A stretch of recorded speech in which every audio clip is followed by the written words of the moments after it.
only when you take your armor off, you realize how much weight you were carrying unnecessarily, how much Exactly. how much rigidity you were carrying with you. But again, it's a journey, as you say, but only if at some point you feel that the armor is heavy enough, limiting enough, and you're not at ease with it, that you will make the decision to, okay, I will try, at least I will try to take this, at least I will try with the helmet, and then, maybe, Yeah. and then you take it all out. Today I had a great conversation with Fede about how you need to dig deeper into yourself and transforming yourself and removing this armor so that you can grow as a leader and then get amazing results also in your organization. So tune in for this episode because you will get a lot out of it. Hi Fede, how are you? Hi, Murielle, how are you?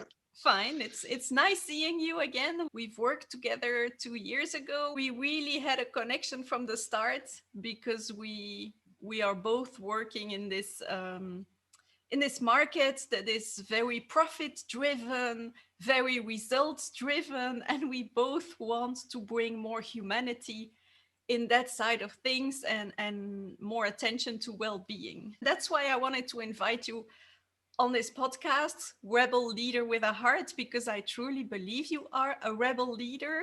You don't want to do things like other leaders do, and with a heart, because I saw that you have a really big heart, not only for your family, but also for the people working with you. Thank So you. maybe you can describe a little bit who you are and what you do today. Yes, I'm Fede. I'm originally from Argentina. Today I'm the general manager for Belgium for Jacobs the Wegbirds, the coffee company.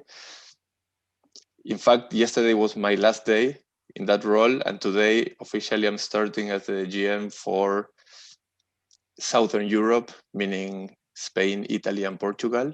And yeah, a bit more about myself. Just, I think to summarize it, I spent 19 years in P&G, Procter& and Gamble, in different roles in different countries in Latin America. I've been really with a family. We've been around. We lived in Chile, in Venezuela, in Panama.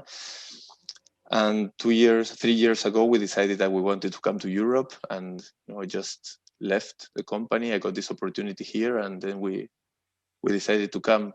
And this also talks about how we want to live life. No, we whenever there's a new adventure that looks exciting and interesting, we jump into it.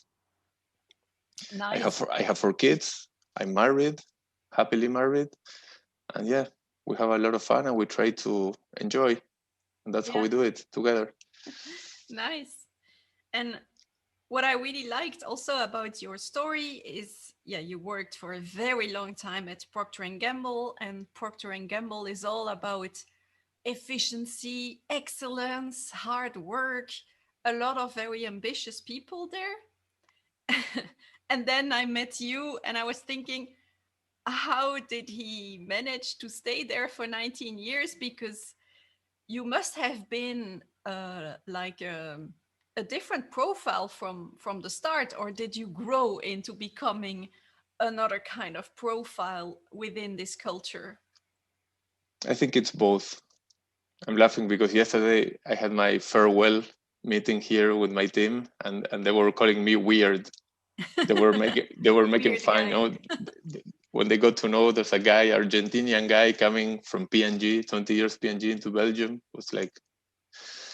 But yes, I think it's both. I've always felt a bit weird or different in P&G. The 19 years I spent there, I would not define myself or feel like the norm there. But at the same time, I think I grew into who I am today because I really think that growth is non-stop. No, I will keep growing in the future. I hope so. Exactly. I will dedicate my energy to that. So it's a bit of both. And the more the more time passes, if you work on yourself, I think you can only grow. And that's what I have been doing. I really made it a priority to work on myself. Great. And because I guess you were, or maybe you still are, very ambitious, but at a certain point you did like a shift towards maybe less ambition but more well-being. And yeah, so I was wondering what happened that made you grow towards this appeal of well-being and more consciousness and personal growth. And yeah. Look, I think it's interesting how you phrased it. I think that the biggest shift for me was realizing that it's not either or, that it's the key is and. You can do both in general in life. I think we grow up and we grew up being taught that it's always about, if you want this, you need to give up that. And I came to realize that you can have both as long as you want to, and you really, make it a priority. So yes, I am ambitious from the point of view that I like to grow. I like to, whenever I'm doing something, I want to be good at it. I want to feel I'm adding value, and I think Yeah. this is not different versus anyone else. I think we're all the same. But at the same time, for me, it's very important to do that in alignment with, with my values and with who I am. So I think the shift was about, being able to do both. And it was not becoming changing from being ambitious to being, more conscious or more towards well-being. It was about, at some point I started to struggle to keep both, and I felt, tension inside, and I said, this is not working for me. So I shifted gears to look for a different place. So for example, I was living in Panama for 6 years, traveling 50% of the time, being too much time out of home, not living in the place. I was done with Panama for 6 years. I wanted to leave Latin America, my family as well. So we said, okay, now let's go for what we want to do and not for what a company decides to offer you. And that's a bit the this was a very big step for me, in life. It was changing jobs and moving to another country, but it was more about life changing. Yeah. Yeah, and it's nice what you say, because often we start our career, and like you say, it's like others decide what we should do. Like you did the studies probably because some studies were great, and society dictates that that is great, and then we start in a company, and we just grow, and they decide, or society or the company decides a lot for us. Then we make this shift. Now it's about what I want. Yeah, completely. And I think there's also, at least in my case, and I think, I don't know, uh, you asked about when was the shift, or if I grew up into becoming who I am today. So of course I grew up and, into who I am today. I think there's also an element of time and experience, because imagine when you start, out of university into a new job, the energy is much more, you are much more insecure. You try, number one, you hope for some company to wish to accept you and to bet on you and to hire you. And then you get in there, and your first and foremost, priorities, not to be fired after after 2 months. You want to make sure you play it, you You demonstrate you're fit. worth it, you can make it, you're smart. And I think in the end, that energy is the type of energy which is you wanting to fit, and not necessarily putting yourself and who you are first. So it's more about, even if it's unconscious, it's about pleasing and being who others expect you to be. And I think the more you grow up and you get more experience and you try, as long as you try to experiment being yourself, and you realize that in the end, being yourself is the best thing that you could do, because you are at your best when you're yourself. And that gives you confidence. And I think there's an element of, time and practice to that. Yeah. No, I agree, and I love, by the way, I love the quote from Oscar Wilde, who says, "Be yourself, because everyone is already taken. Everyone Exactly. else is already taken." Yeah. But often we don't realize, and it's often because we have reached everything that we thought was important, that we find out that, okay, now I really am searching, what do I really want? Now I've reached everything, I ticked the boxes, and what do I really want? Yeah. Yeah. You're right. You're right. And I also love that quote. And I think it's number one, as you said on the quote. And the other thing is, whenever you try to be someone who you are not, maybe people think that they can fake it, but it's impossible. So everyone else will know. And when it's not authentic and if it's not true, it looks so bad. So, people try to be someone who they think others expect them to be. And that's where we get completely screwed and completely, derailed. Yeah, and that's when people are not inspired by you. I believe that we inspire people because we are true to ourselves, and really know what we want, and live or show behaviors aligned with our values. Like you said, that's when you're authentic, and then people will follow you and Yeah. be inspired by you. Yeah. 100%. And I think that's also interesting. I think many leaders think or have the false belief that because they are the leaders, they are not expected to fail, to make mistakes, to whatever. And I think it's the contrary, because the minute you show up 100%, yourself, which means part of being authentic is being, showing vulnerable, showing and recognizing if you make mistakes, when you don't know the answers, when you struggle, when you don't know what to do, when you realize you screwed up and you show up and you say, guys, I'm sorry, my fault. All those things are so powerful, I think, in terms of connecting, because, look at yourself. You had bosses. If you have a boss or a manager or anyone who shows up and pretends to be perfect, you cannot connect to that person because that's not real. It's not real. So in the end, I think what you said, and I think vulnerability is a very important element to connection and to trust and to generate trust. Yeah, I agree completely. And I have a last week we made a mistake. We sent by accident an email to almost 5,000 people that was addressed to to one specific company. And so immediately after, I sent an email to all those people to just say, sorry, I screwed up, and I know you already received so many emails, so sorry for that.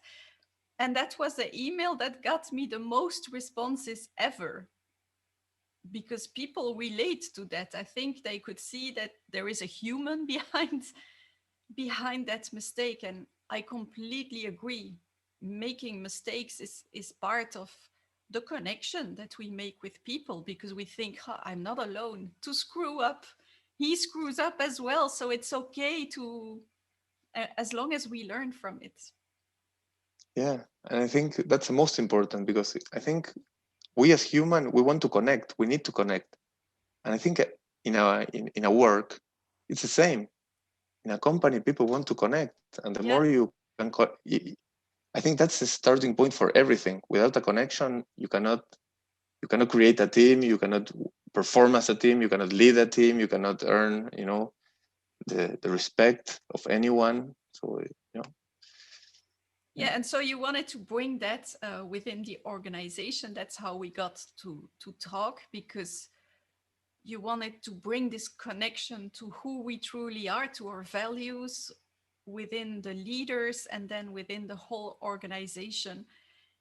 And I really appreciated that, because often in organizations, values are things that people put on the walls, and then we look at it, but they are not lived. And you really wanted to do that work about values that are lived and that are grounded in ourselves.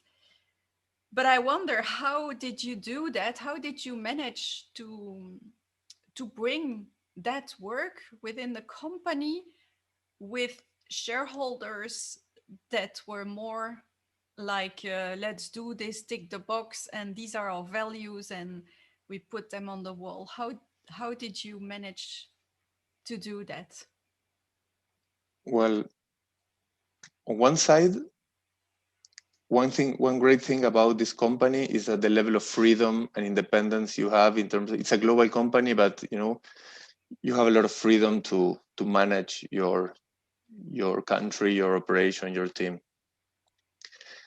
And why I did it, I had the luck of, I grew up since I was 6 years old until I was 34. I played rugby, you know, and I learned since very young the importance of, working together, the importance of the soft part of a team, you know, Mm-hmm. and having that, the connections, the care, even if you're not best friends with everyone, that you care for the other one, that you believe that together you can do things that individually you cannot. When energy is stuck, results don't come, and when energy flows, results are just an outcome. So I learned that very early, and I tried that since I was in my early days. When I started to be a manager for the first time, that's the way I did it.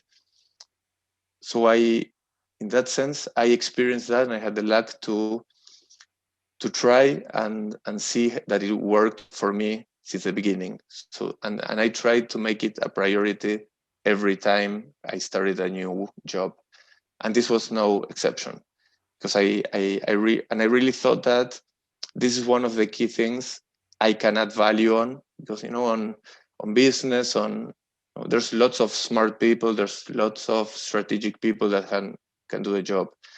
And I think that my biggest value added to the organization was to try to identify and lock where energy was stuck, out of nonsense things, and bring people together, to try to work against something that we all want to deliver, which is our results. The same results are the same for everyone. So there's no, and to have fun, and to enjoy it on the way, to make it worth it to come to the office every day. And that's why I asked, our HR leader to try to look for someone who could help us in this journey, but because I know I could not do it alone, I needed some help, and there you came along. Yeah, no, it was a great journey, and it was great because you decided also to like let it go, to not really start with what was expected from the shareholders, but to really let things come from the people inside the company, and then to make the bridge with what the shareholders were expecting. And that's really great, because we don't see that often people, they limit themselves from the beginning already, and you decided to do like the greenfield exercise, and then to make the bridge with what shareholders or headquarters would expect. Yeah. Yes, and I think it boils down to trust. So your question was, how did you decide to do it that way? Because in the end it was risky, because if people came up with completely different values that they wanted for the organization, which was completely contradictory to the company values, we would have had a problem. But I think it's a matter of trust, because in the end, I really believe that we all want the same. We want to be seen, we want to be valued, we want to feel that we are contributing and participating on something meaningful. And as long as you can create that, I think you cannot go wrong. So and I think we need to trust. I think I really, I'm convinced that trust is a very powerful word, but many times taking taken lightly. You know, many people, Yeah. many times we talk about trust because it's nice, it's sexy, whatever, but then in practice you don't see it. Exactly. I see another example with, with since the lockdown, when we started all working from home. I will tell you an anecdote. When I just came here, I always believed that people should be less, and companies should be less driven by, working from 9 to 8 to 6 in the office, control, make sure people are in the office so you can see what they're doing, etc. I always felt that as long as the team is strong, the objective is clear, and everyone is working towards the same direction, the more freedom you give to people to deliver their results, the more you will get. And I tried to do it when I came here at the beginning, and it was a problem. It was a shock. Sometimes I didn't have a meeting at 3 p.m. I said, I'm leaving. I'm Yeah. not staying here because I have nothing to do now. I need to connect and I need to do something at night. But in the meantime, I prefer to be with my family. And it was really shocking. I even got feedback. Yeah, I And remember. yeah, but then the lockdown came, and I felt I was not brave enough at that point. So I said, okay, this is too much. I need to adjust. I'm the outsider here. So when you go to Rome, you behave like Romans. So I backed up, but I still felt, and I said what I feel and how I see things. But they told me, oh, here Belgium is different. But then when the lockdown came, we were forced to do it like this. And it was amazing how immediately everyone came together. People were working at the beginning until they, got used to it, more, Yeah. more meetings, more calls, Exactly. much in a much more harsh environment, being at home with our kids, very difficult, but still results were coming. People were doing all their job. And, even without hesitating, because there was no decision to make, it was the government who made it for us. Then people started to realize that, yeah, number one, it can be done. Number two, it's it's better for me because I save time commuting. Every time I have a half an hour break, I can see my kids. I can have lunch with my kids, my husband, wife, whatever. And I think it was magically great. And now suddenly the norm for trust on that sense completely changed, and I think forever. I hope forever. Yeah. Yeah, exactly. That's also what I hear from other organizations, and people don't want to go back to the old way of working. People want to keep that freedom, but with, of course, more social interaction, which we all missed. Yeah. Yeah, but that trust is really important. And what I also found courageous in the exercise you did with the values is that we also did a 360 degree evaluation of all the leaders and their values and how authentic they came across, because it starts there. Because if you don't live those values, if you pretend to be someone else, that's when people don't follow you or are not trusting you. And so no, there are no great things that happened. And you decided to do that as well, not only the values work within the organization with the whole organization and everyone, but also the leaders. And I wonder then, because there were some struggles at some point with your headquarters, who sometimes had a completely different view of management than you had. How did you deal with those tensions and those personal struggles? Well, uh, look, in the end, I think it was somehow easy because we delivered the results. So there was we didn't get to the tension where we could not deliver the results. So as I was saying before, doing the soft part, working for the people, with the people, was not getting on the way of us delivering the results. On the What I, contrary, probably it sorry, helped. yeah, exactly. So I really and this is a vote of trust, you know, you need to take the leap. But I, as I told you before, I knew and I was 100% sure that focusing on working on the culture, the team, and the people would be what would deliver the best results. Because in the end, we are 100 people. There's nothing I can do that would offset the work, the quality work of 100 people.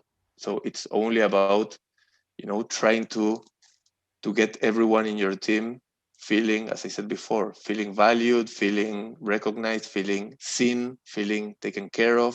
And Sometimes the results were great, sometimes we struggled, but we never, because the results were not coming as expected, we did never shift the focus to, you know, to leave the taking care of the people to a second level of priority. That's my point. Because in the end, it's a team who does the work, is a team who delivers the results. So it's, I think the job of a leader is just to make sure that people feel, as I said before, seen, valued, challenged, that they can grow. I like to, one way of looking at, you know, how I look at my role is try to see in others what they cannot yet see in themselves. You know, see the yeah, good in others that they cannot yet see, and help them see what the you know, the valuable things they have. Because many times we, you know, another typical thing is focus on the areas of opportunity, you know, instead of what people are really good or unique at. And I think that's also helping a lot. And yeah, as I told you yesterday, we had the kind of the meeting where the farewell, and I was really really kind of surprised because not only people showed a lot of appreciation, but the most important for me was even the jokes were that they were making about me, you know, on my defects or my, you know, the things that they didn't like about me. It was so natural, so, you know, so me. So they got to know me 100%, and I yeah, think that was, for me, that was success. They got to appreciate me as I am, with the good things that I bring and the bad things that I could be a pain in the ass probably in other things. That's okay. yeah. No, that's great, and I believe that's so important to believe in the people more than they believe in themselves. That's how they grow.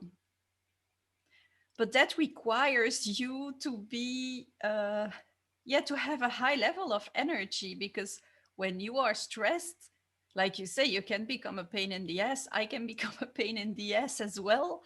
And then you don't see the great things in people when you are really stressed. So it requires a high degree of energy as a CEO to be able to be like that. And so how did you manage that part?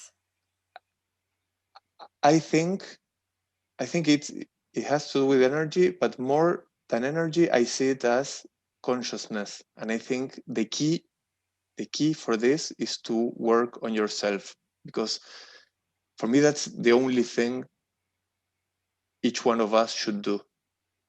Because the more you work on yourself, meaning you get to know yourself, which also means you need to be ready to go inside and you will find out a lot of shit about yourself, Yeah, things completely you don't agree. like, things you don't like about yourself, think you are ashamed. You know, you can go into very dark places, but I think only by going there you can, because it's there, whether you go there or not, all that shit is there inside somewhere.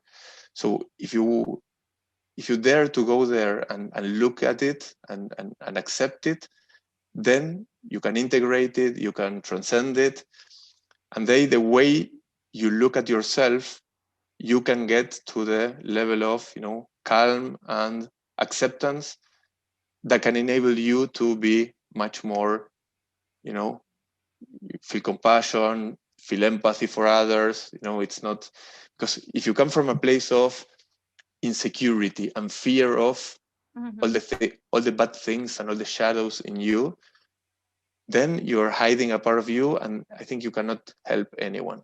If you haven't done the job yourself, I do not think you can help anyone. You can only help someone if you have gone through it. Yeah, and what I noticed is that the biggest challenges you have, or the more you advance then in that grow, the deeper you need to go every time. Like, you think, okay, now I got this, it's okay, I'm true. And then you hit like a new level, and there is a new devil, and often it's, well, often the same ones come back, but with a level that is even, where you need to dig even a little bit deeper and transcend your own fears. I completely agree. I had to look at myself and ask myself the question, who am I when I'm not successful? Because everything I did was to be successful, and my whole identity was attached to being successful, with a lot of stress when I just had the idea that maybe this time I won't be successful, and that brought a lot of stress. So yeah, you really have to dig deep into yourself to grow as a leader. Yeah, indeed. And I think there's a coach that talks about a concept which I really really like. It's called success beyond success. Okay, and basically the concept talks about, you know, you cannot control the outcome and the result in certain things, because there's a portion which is what you bring to the table, but there's context, there's luck, there's other people's reactions, decisions, whatever. But the only thing that you can control is being yourself and acting with integrity, meaning in complete alignment with your values and with what's important to you. And that's exactly what it's called success beyond success. So if the success, meaning the outcome desired, does not happen, you can even be successful because you have been acting, with integrity. And I think the key challenge, or the key, one of the key hurdles to keep growing, as you were saying, the more you grow in an organization, like new challenges and new things, you know, maybe you become closer to the CEO and interaction, and you could find CEOs with big egos and they didn't want to hear anything different to what they think. But I think the minute you let go of the end result, which is even meaning keeping your job, Mm-hmm. but you really stick in a good way, from a place of love and being positive, but being firm and true to your values, then you know that even if the worst case scenario comes to life, which is you're fired, I think at least you can still feel good because you did it in line with who you are. And I think it's difficult. It sounds easy, but I think still it's the best you can do for yourself, because that is what makes you feel better every day and be Exactly. more and feel confident, because the minute you start. And the curious thing is that although the fear is you will get fired, probably the outcome will be the contrary. Exactly.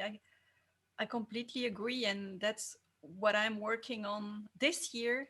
I'm working a lot on letting go of the results, letting go of some emotions attached to results.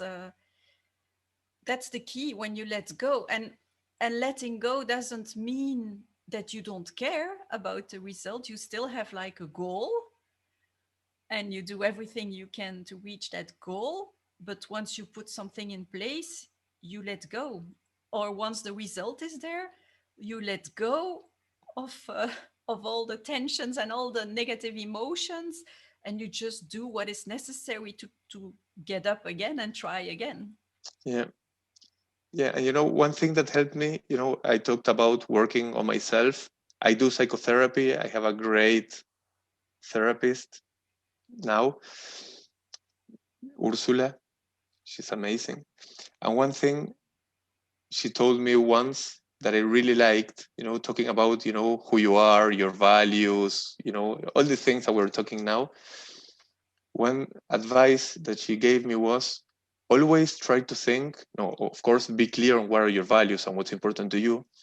And always try to think who do I want to be in this X situation? So what kind of father I want to be now in this situation with my kids, or what kind of husband I want to be in this situation with my wife. So I found it a great, trick, or kind of, Mm-hmm. memory, reminder.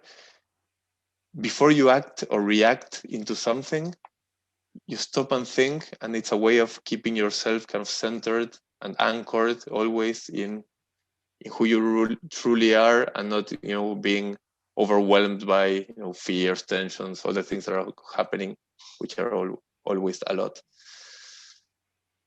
Yeah, and that's that's also what I say to the leaders today. Today, it's not about knowing more, it's not about doing more. Today is really about being more. Who do you want to be?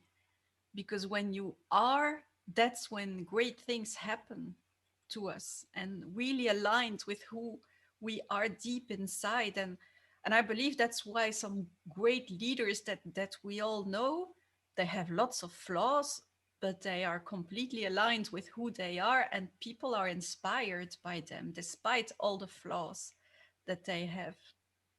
I agree with you 100%. And they say in astrology, they say that we are starting, a new era. Yeah. I don't know if the era Yes.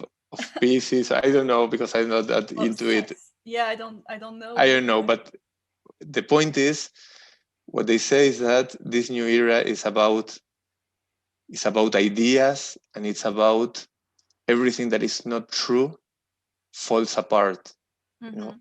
and I think it's exactly what we're talking about, and I see it. The world is getting to a point where I really think many things will change, are changing, and anything that is old, not true, not real, will start falling apart, and I think that's exactly what we need. Yeah, exactly. That's also what I believe, that we are at the end of an era and the beginning of a new one. And people, well, of course, unfortunately, there have never been as many people who don't feel well as today, but it's because of the tension of who they show up as and who they really are. And I believe if we try to really go inside ourselves and look at who do I want to be, who am I, and that we start showing up as that person, that's when great things happen. And that's also when great things happen for an organization. Yeah, Because, like Simon Sinek said, people buy who you are and not, and no, people even buy why you do something and not what you do or how you do it. They want that why, that connection. yeah, And that's why everyone needs to have first that connection with himself or with herself. Yeah. yeah, yeah. I think that's a key. I think that's a key, and I think I have seen many people who are not willing to do the job, because Frightening. it's easy to say, but again, I tell you, I have been in very dark places, and I have seen parts of me which I really didn't like. But I think it's the only way you can grow is just because they are there, whether you like them or not. They're just there in the basement, waiting to be seen. And if you don't, I think that because they are there and they're somehow kind of hidden, in the dark basement, and they want to be seen, they will do whatever to come out. So Yeah. if you don't turn the light on and go and look those things, those fears and those wounds or whatever in the eyes, and recognize they're part of you, then they show up in a different way, and typically in a much more painful way, I would say. Destructive way also. Yeah. Either you get sick, or either you start, it starts kind of operating and dominating how you behave and how you act or react to things. So I think it's always better, no matter how painful it is, to do the job and to work on yourself. Yeah. And at the end, once you do it, it's not as bad as you had imagined. I Because I have to admit, I was afraid as well. I was thinking, if I open this box, what is going to come out? And am I going to be able to control what is coming out? Isn't it going to overwhelm me? And of course, at times it overwhelms you, but when you do it in a smart way, it overwhelms you when it can overwhelm you. But at least when you need to show up professionally, you show up professionally. You like put a place, you give it a place in your life. Yeah, Same with sadness. If you don't listen to your sadness will come up at the worst moments when you don't expect it, and is the worst moment for you to handle it. So yeah. And I think it's important to get help. yeah, At least I do not think this is something to take lightly, because I think if you surround yourself with the right people who can really help you, and there's lots of great people out there, I think that makes the work not I would not even say more effective or efficient. I think it's the only way. I think it takes uh, you need to be very special to be able to do this on your own. I yeah. think. I think. Yeah, I completely agree, because today I am also a coach and I help other leaders, but sometimes I fall back into bad habits, or and I need someone to be like a mirror. It's when you are caught in something, you cannot coach yourself as good as if someone else would do it for you, Yeah. or with you. Yeah. Yeah, no, I agree. So just to summarize, as a leader, you have to go deep into yourself to look at what is there and to take care of that, to grow then as a leader. And then when you do that and start being more aligned with who you are, your values, that's when you can help others do the same.